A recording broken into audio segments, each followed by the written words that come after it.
So my name's Karen Lau, and I am the Executive Director of Catchments, Waterways, Cities and Towns in the Victorian Department of Environment, Land, Water and Planning. What that really means is I'm there to provide advice to the Minister for Water and to support the many organisations and institutions that look after water management to fulfil their roles. So really it's about achieving government objectives for the community when it comes to managing water. The objectives of the Department of Environment, Land, Water and Planning when it comes to water, it's really about ensuring that Victoria's water resources are used in a way that is safe, in a way that is productive, in a way that is sustainable, and a way that is affordable. We support the Minister for Water to develop policies and initiatives that enhance the security of water supply for those type of diverse users: towns, farmers, industry, environment, traditional owners. It is an incredibly rewarding position to be in, but it's a tough one as well, because we're doing all of this in the context of diminishing water availability, in the context of climate change, at the same time that our population is growing, which means our demands on the resource are growing. And if that weren't challenging enough, we work to achieve that kind of water security across these diverse uses in a context of keeping our water bills affordable. So incredibly challenging, but think of us as working with government and the industry to support all of those diverse uses in a balanced way. We have a clear register of who owns water, how they can and can't use it, if they are complying with the rules, and a mechanism to track trade in water. So people buy water, people sell water, just as people buy and sell on the stock exchange, for instance. At the moment, we have a government that has put significant investment, I'm talking sort of hundreds of millions of dollars, into waterway and catchment health programs. And this is about protecting and restoring rivers and waterways. These are programs where we plant native vegetation along rivers. We fence off waterways from farming stock because that causes erosion, sedimentation, nutrient pollution. And we make sure that we have water delivered for the environment to rivers, wetlands, at a time of year that is most beneficial to native fish, animals, birds, vegetation. And this really addresses some of the adverse environmental impact of extracting water from rivers, putting it into dams, and then delivering it to farms or to towns. Because that kind of water management action, while it is incredibly important for the economy, it is incredibly important for communities, but it tends to deliver water in really unseasonal patterns. High flows when the weather is hot and farmers need it is the exact time of year when water shouldn't be flowing at high levels through rivers. So we, through environmental water-based programs, deliver what are called environmental holdings at the right time for nature.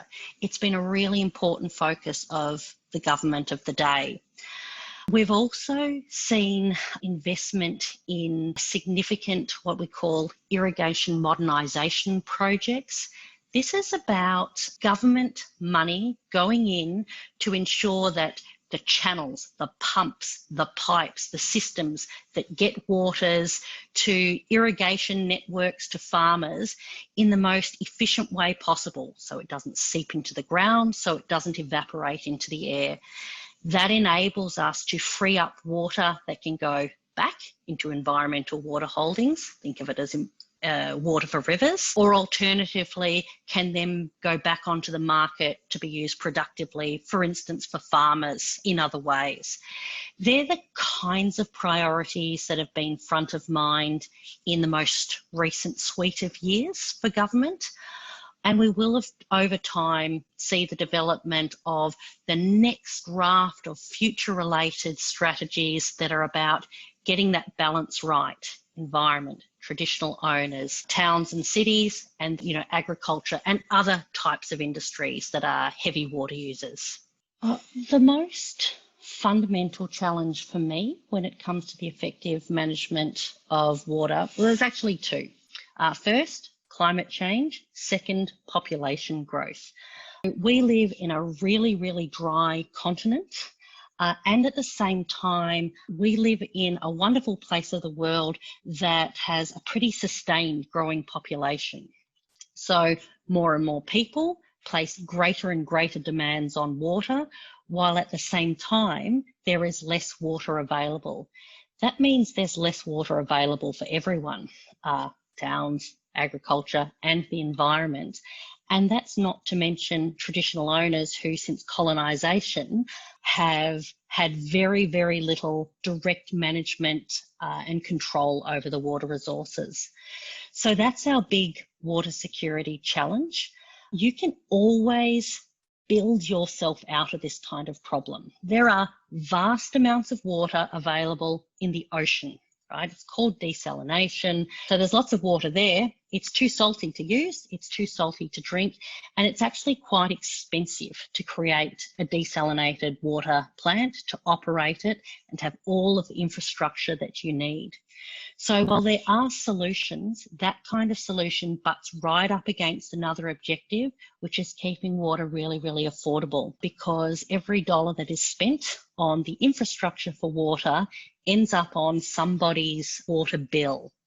So keeping water affordable and secure at the same time while protecting the environment and restoring some of the balance for traditional owners is one of our biggest challenges. Some of the really interesting work that I have seen has been in the alternate water space.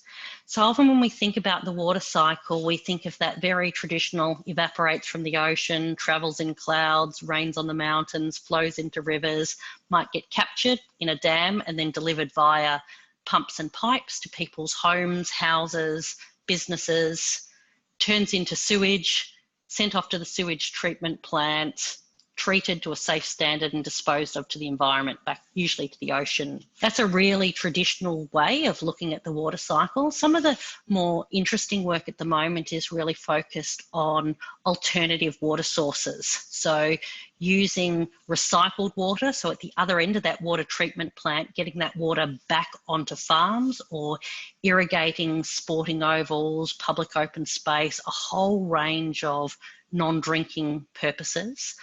Or alternatively, capturing that stormwater that hits the roofs of our houses and buildings and onto the roads and hard surfaces and flows off into the drain. When that happens, it flows off into the drain effectively as stormwater pollution, picking up all the yucky stuff along the way, and has quite damaging impacts on river ecology. The interesting work in the water industry is then drawing on that water and then reusing it in some way. So it protects the environment and also puts the water to productive uses. It has some real challenges around it. You need different pipes to move the water around.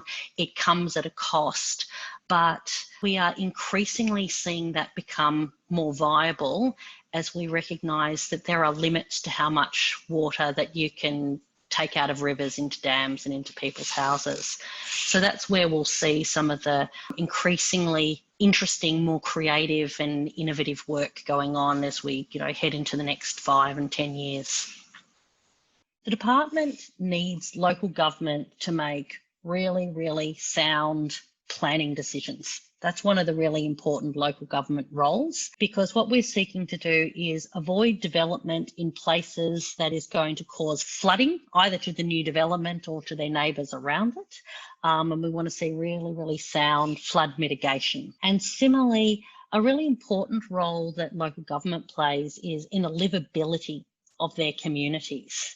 It really rests with local governments to create the kind of amenity that we like to see in our communities: walking paths, cycle paths, picnics, barbecues, green parks, green spaces. So beautiful, livable communities are incredibly desirable from the Department of Environment, Land, Water and Planning's perspective. I'll take you to water corporations. What the department is looking for is a safe and reliable supply of water from water corporations, and the policy emphasis of the Victorian government has been to hold water prices stable or falling over recent years. So I'm talking about your average household bill. So a successful water corporation maintains that without pushing prices right up.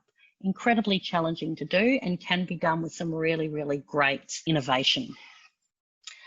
For traditional owners, look, one of the impacts of colonisation has been that separation of traditional owners from their country and their waterway. We know from hearing from traditional owners about how important healthy country is. We would like to see traditional owners much more involved in the decision making around water and the ownership of water. What that has meant for the department has been to equip the minister to increasingly appoint Aboriginal people to sit on the boards of the organisations that oversee water management. It has been to promote what we call our Aboriginal Water Program. This is the program that provides funding to traditional owner corporations to build their water-based knowledge and capacity. And it also provides funding traditional owner corporations to undertake projects that support healthy country, cultural values, but also economic prosperity for traditional owners and Aboriginal Victorians. It's probably not the place of government to decide what success looks like in this space. With increasing recognition of the state, of the importance of self-determination for Aboriginal people and for traditional owners, I think they will set their own expectations and aspirations in this space, and it's our place to help support that. From a farming perspective, the bulk of Victoria's water is in fact used by farms. It's used to grow food. It's a $25 billion plus economy. It employs people, and really we all enjoy eating clean, healthy food grown with clean, healthy water. So that requires water quality to be of a certain standard. There is also a level of risk. There are periods of time that are dry where water prices become really high for farmers, and it can be really, really, really tough. So from a state government perspective, what is important is there is enough resilience in the system to see farmers through the good and the bad, the wet and the dry, and that farmers are able to manage their risk within that context. What's the right mechanisms to secure adequate supply at an adequate kind of quality? And the only dimension that you then add into that is, well, what's an appropriate price? And in the end, water should cost the amount that the community is willing and able to pay for it. When water corporations set their prices that end up on everybody's bill, there are fundamentals of what they must do. The water must be of safe drinking water quality standard, for instance. Sewage must be disposed of in a way that meets human health and environmental protection standards. And then between that, there's this concept of community willingness to pay, and also the community's tolerance for things like levels of water restriction in the dry times. There will be a level of risk and tolerance within the community for what are acceptable levels of restrictions in dry times when the dams are starting to run a little bit lower. And the more severe a drought, typically the greater the restrictions. Part of it is about the decision makers in government, authorities and industry. But the really important part at the other end of that dynamic is, what does the community want? How reliable do we need our water to be? When it comes to carbon emissions, the water industry is actually a really heavy emitting industry, largely because of the cost of sewage treatment and the significant amounts of energy that it takes to pump water over huge distances, usually from dams to people's homes or to people's businesses. we have targets to get emissions right down to zero in 2050. And that means there's a lot of investment in carbon credits, but also investment in the circular economy, using waste product from treatment plants or from other industries to power the water industry, to have a much more environmentally friendly water industry from a carbon perspective. There's a deep emotional connection to water and water management as well. And so in those heated moments, sometimes logic can sort of step outside for a little while and emotion takes over. So the other important thing is not to forget how people feel about it, as well as what something on a spreadsheet might tell you is the logical thing to do. So what is scientifically sound, it's not necessarily the right time, and it's not necessarily what the community wants. So good luck with it and have fun playing the game.